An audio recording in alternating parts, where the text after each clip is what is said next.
So I caved in and got Madden 26. I know. Trust me, I know what I said about Madden not getting it. You guys can say what you want, but that's actually not even the worst part. The worst part about this all is that the game's actually good, dude. I wanted it to be terrible so bad. And then I ended up playing like half a season in one day. Trust me, you guys will see some gameplay. Anyway, as far as today's video goes, we are gonna be reacting to some NFL preseason. And I would just like to say that I did not get to see every single football game here. I will do my best to talk about every one, but there was a lot of these I watched more than others, and some of them I didn't even know took place. Couple of plugs as always. Don't forget to use code WyattzWorld on G Fuel, Waggle, or Prize Picks. By using my codes on G Fuel or Waggle, you'll save a discount on any other awesome products, and by using it at sign up on Prize Picks, you're gonna guarantee yourself to win a free $50 with your first $5 entry. Reminder that the NFL seasonal prediction windows have opened up. That's all I got though. Remember to play responsibly, and let's get into the video.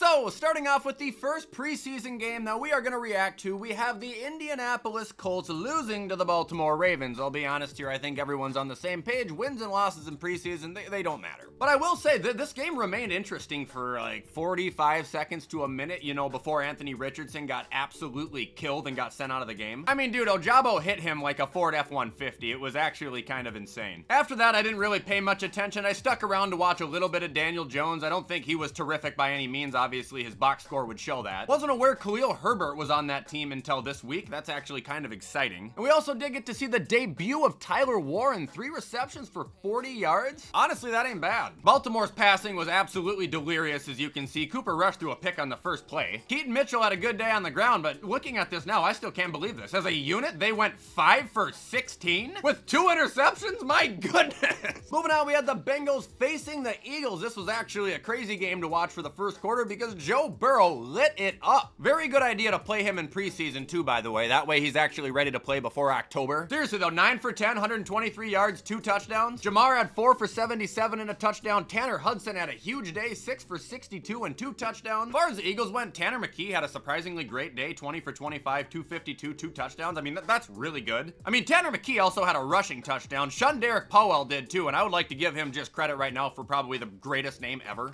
Derek. Sounds like a dragon in Skyrim, bro. I love it. Receiving was led by Darius Cooper, 6 for 82 and a touchdown. Philly defense did have an interception and a sack, and if I'm not mistaken, I'm looking at the name Adoree Jackson in 2025. I'm just kidding, that was mean, but I haven't heard of that guy in a couple years, it feels like. Next game we got is one that I saw little to none of, and that's the Vegas Raiders at the Seahawks. Like, seriously, I have like nothing to say about this. Ashton Genty apparently had a hard day rushing, though, 3 carries for -1 yard. Not sure what that's all about. It's like the passing here wasn't fantastic by Aiden O'Connell. However, Cam Miller had a decent day. I would say 6 for 7, 76 and a touchdown. Gino had to have only played 1 series, and Daniel Carlson went 3 for 5 on the field goals. What's going on with him? Speaking at the Hawks, Drew Lock and Jalen Milroe got some playing time. Doesn't look like anything exceptional happened there. Looks like Jalen also ran the ball effectively, 3 for 38. There was also 2 rushing touchdowns out of the offense there by George Halani and Jarcadia Wright. Nobody really popped off in receiving at all, and defensively, looks like the team came up with a sack and 2 interceptions, so applause to you guys on the tie. Next game we got is the Browns at the Panthers, and this one was a hoot. This is also probably the most unsuccessful hate watch I've ever had in my entire life with Shedeur Sanders. I corrected myself on Twitter, but after his first 2 drives, I said he looked terrible, because he did. He had 1 completion for 4 yards and a 10-yard scramble, and people in my Twitter comments were saying, bro, he's on the money. Are we watching the same game? Yeah, we were, dude. He was holding onto the ball way too long. He overthrew a target. He didn't look great, but as soon as this guy got in the red zone, he shut me up so quick, dude. He is actually, well, what I saw, a very good red zone quarterback. He was putting balls in fantastic places. Obviously, after that first score he had too, he seemed to settle in a little bit more. And honestly, I don't really have anything bad to say about the guy. Like I said, I tried to be a hater and it didn't work. Kind of like Madden. As far as actual stats go in the game, nobody had crazy numbers or anything. Caden Davis had 2 touchdowns. They had 4 sacks on the defense, which was great, but their offense was just a little bit, well, slow. And part of that comes with the fact that they didn't have any starters. Now, when it comes to Carolina, we saw Bryce Young and I think tip-top 4. He made a handful of really nice plays, but I think the two that stick out is, obviously the score and then the play that led up to the touchdown. He looks like a different quarterback out there. He really does. Other than Bryce, though, Andy Dalton and Jack Plummer got some action. Nothing really significant there. Rushing was actually really terrible. Receiving also wasn't that great either outside of Tatoria McMillan, who I do think is going to be an absolute monster. But outside of their offense, as you can tell by the defense, they didn't really do much. They didn't really do much as an entire team. But again, it's preseason, and I just don't think anybody really cares.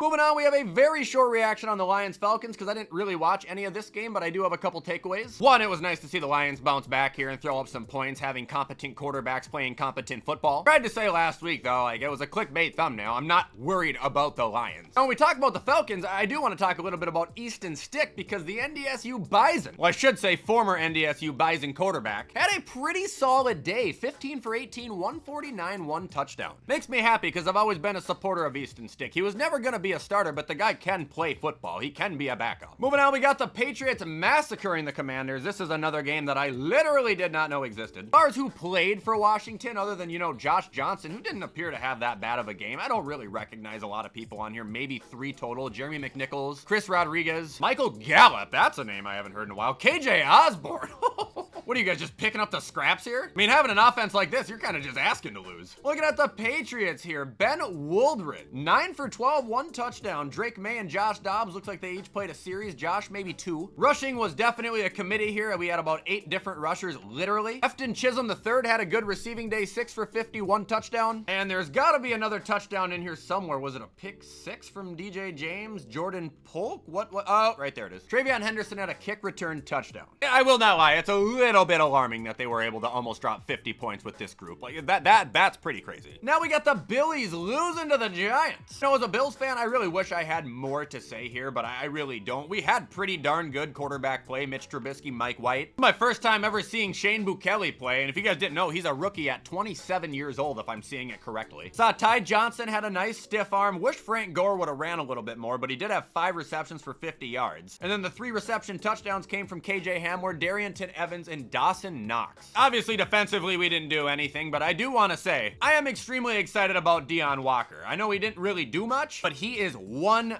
big son of a gun. Looking at the Giants here, I can't say I was exactly thrilled that Jackson Dart, Tommy DeVito, and Jameis Winston diced us up. Receiving actually did very well for New York, if you're asking me. Dante Miller leading the charge at 80 yards, but they had 3 reception touchdowns, and they also kicked 100% between their 2 kickers for 14 more points. If this was actually like the week 1 result right here, you guys have no idea. I would be in the trenches right now. Now we got the Texans at the Vikings, and all eyes were on J.J. McCarthy, at least if you're in the state of Minnesota. So J.J. McCarthy, 4 for 7, 30 yards, 1 rush for 8 yards. If I gotta be honest on the guy, he didn't look fantastic. He really didn't. His throws were not really on target. He did have a good anticipation throw with Addison, and the little scramble was nice, but I can't say I looked at J.J. McCarthy and I was wowed. Trust me, he's got time. He had 7 snaps. As far as the Minnesota passing went outside of that, though, there was actually a very successful day. Sam Howell, 11 for 13. Max Brosmer, 5 for 8. He was a gopher quarterback, so that's very exciting. He also had a touchdown. Receiving was led by Jordan Addison. Miles Price had the touchdown, and Will the thrill was 100%, which is exactly what the Vikings need. Texans here, there isn't much to say other than Graham Mertz, and I kind of feel bad saying this, might have had one of the worst performances I've ever seen out of quarterback. That guy was a deer in headlights, dude. Rushing didn't really do much. Receiving was led by Mechie. Braxton Berrios had the touchdown, and well, defensively, they didn't really do a whole lot. If I gotta be honest about this game, it was pretty boring. Outside of JJ, of course. Now we got the Steelers beating the Jags. This game I paid as much attention to as I could because I wanted to see Caleb Johnson and I wanted to see Travis Hunter. But there wasn't really much to show there outside of a couple receptions that I saw. As far as the Steelers passing, I mean, again, they did really good. Skylar Thompson, 20 for 28, 3 touchdowns. Mason Rudolph, 9 for 10, a touchdown. Rushing, I will say I was underwhelmed with Caleb Johnson, but again, Ashton Genty just had a terrible day too. You can't take that as anything right now. Receiving committee looks like they had a great day. Trey Sermon had a receiving touchdown, which shocks me. That guy must have gotten the cement taken out of his feet. And defensively, this is another team that didn't come up with a sack or a pick, but still made their presence known. And big shout out to Beanie Bishop, dude. He had a really quiet, great year last year. Also just led the team in tackles here. Looking at Jacksonville. T-Law, 6 for 7. My guy actually showed competence. Nick Mullins had the 1 passing touchdown. Rochelle Tootin had the 1 rushing touchdown. Virginia Tech, my boy. Receiving, like I said, there wasn't a whole lot to see of anybody that I actually cared about. Travis had 2 for 9. Brian had 1 for 8. But it should be noted here that Cam Little, their kicker, went 4 for 4 for 13 points. And that's all I gotta say about Cam Little. He didn't do anything spectacular at all.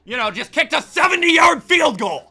Moving on, we will have the lamest reaction of the video because this game I have absolutely nothing on, dude. I didn't watch a snap. Didn't even see a highlight. I wish I would have gotten to see Joe Milton play. It looks like he was at least effective. But I mean, just by looking at who the Cowboys played, there's not a single name on here that I actually want to give energy into even talking about. As far as the Rams go, it's kind of the same thing. Like, they weren't going to play anybody, so I didn't really care. Stetson Bennett had 188 and 2 touchdowns. Good for you. Blake Corum, I mean, I guess that's worth noting. He had 2 rushing touchdowns, but he wasn't very productive behind the line. Like I said, this was going to be lame, but I didn't watch, and I still don't care. Now, moving on, we have the Titans getting smoked by the Bucs, but that doesn't matter. What matters was the debut of Cam Ward. So here's the things I want to say about Cam Ward after seeing him play for, what, 8 snaps? 1, he is a big person. Like, I knew he was big. He is big. Like, I was shocked to see he was only 6'2". To me, it looked like he was 6'5", unless my TV was messed up. Second thing I want to say is Calvin Ridley's going to probably have a 2,000 receiving yard season. Him and Cam Ward seem to have a pretty good connection established already. And finally, I actually liked what I saw out of Cam Ward, and I don't mind that he almost threw an interception, man. The guy's got guts. He's got a quick release. I think he throws a pretty decent ball. It could look a little better, but I think he looked confident. I think he had good anticipation. I'm not worried about him at all. To be honest, that's pretty much all I have to say about the Titans, though. I didn't watch after Cam's drive. Looks like Tim Boyle is just as great as ever. 4 for 13, 24 yards, 2 touchdowns. Why is he in the league? Anyway, looking at the Bucs, Trask was majority quarterback there, 12 for 16. Rushing was led by Owen Wright, who had an impressive 87 yards and a touchdown off of 18 carries. Receiving was led by Ryan Miller, and defense led by Nick Jackson with 6 tackles, a sack, and an interception. Goodness gracious, man, it's preseason. Calm down. Moving on to the next game, we got the Jets beating the Packers. I don't have much on this. I'm sorry. The only things I saw was Aaron Glenn already screaming at a player on the sideline. That's a shocker. And the fact that the Green Bay offense was just absolutely treacherous. They couldn't get anything going. And if you actually looked at their receiving room, I know we joke about it. If you look at the players who are actually like actively able to play at this very moment, it's really not good. Like they need to get healthy, and they probably still need to get someone before the season starts. I will say shout out to the New York Jets though. Not only did they get like every running back involved, but they got every single receiver in the building and a couple fans a reception. Now we got the Chiefs losing to the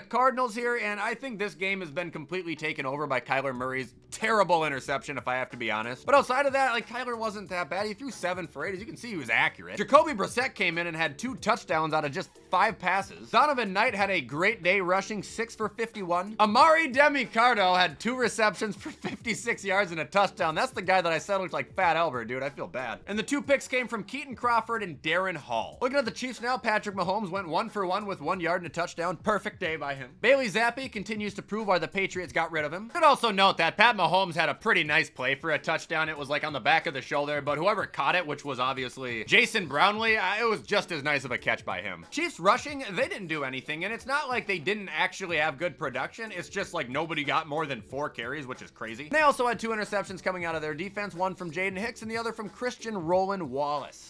Moving on to another lame duck here for me, at least, because I have little to nothing to say about this. The Broncos smoked the 49ers. San Francisco apparently had a generational bad passing day as well. I mean, goodness gracious. Receiving was led by Jordan Watkins, 3 for 56. That's respectable. And defense led by Derek Canteen with 6 tackles and an assist. Broncos, their passing went a little bit differently. Instead of 3 interceptions, they had 3 touchdowns. 2 from Jarrett Stidham, 1 from Sam Ellinger. Bo Nix also got a series, it looks like. Stidham also led the team in rushing yard. Receiving was led by Trent Sherfeld Jr., 3 for 73 and a touchdown. I know it's not this many, but it feels like Trent Sherfeld's played for a third of the league at this point. Hey, Will Lutz kicked 3 for 3 though, 12 points. Can't be mad about that. Now we got the Dolphins and the Bears tying 24-24. I only watched the first drive to see Tua play because I was actually curious to see how he would play, and he didn't play really that bad at all. I just think the play calling was absolutely horrendous. Dude, they got all the way down to like, I don't know, it seemed like the 1 to 2 yard line, and they ran the same play 4 times in a row. Literally the same play. It was stupid. Looks like Zach Wilson and Quinn Ewers got to play. Quinn, 5 for 18, 91 yards. That's insane, actually. Ollie Gordon II, I will say I was impressed with him. He was everywhere, man. He was catching, he was running, he was productive. Had a touchdown, as you guys can see. And taking a look at the Bears, I saw a ghost from Christmas past. Case Keenum, 8 for 10, 2 touchdowns. Tyson Badgett, 13 for 19, a touchdown, a pick. Did get to see a little Luther Burden. He had 2 for 29. And defensively, we got to tip our caps to Austin Booker here. coming up with 3 sacks, preseason or not. That's a big day. And moving on to the last game, we have the Saints-Chargers, which I did watch the first, couple quarters of. Trey Lance, passing kind of meh, but he was very effective running the ball, had a touchdown, also just took the ball basically all the way down the field for him. Saints, I was interested because I wanted to see Shuck and I wanted to see Rattler, which I was disappointed because Rattler actually had a rushing touchdown if he just didn't hesitate so much to run it. So I think that would have helped him out, especially with the critics. But as far as Shuck went, I'm gonna be honest, I didn't think he looked bad at all. I know a lot of his yards came out of that bomb he threw, which was a very nice looking pass, might I add. But I would say out of the quarterback battle that's currently taking place, he is like by far has to be the front runner, at least if you're asking me. But that is going to do it for the video, ladies and gentlemen. Like I said, didn't have much to say about that last game either, and I do plan to do this next week. Just got to understand that when preseason's around, I can't act like I actually need to watch every game, because nobody does. Anyway, if you guys did enjoy this video and you're excited for football season to come back, make sure to show this video some support, because you know I appreciate any and all help. In the meantime, I'm going to get this edited so you all can watch it on time. I hope you have a great rest of your Monday, and as always, I will see you in the next video.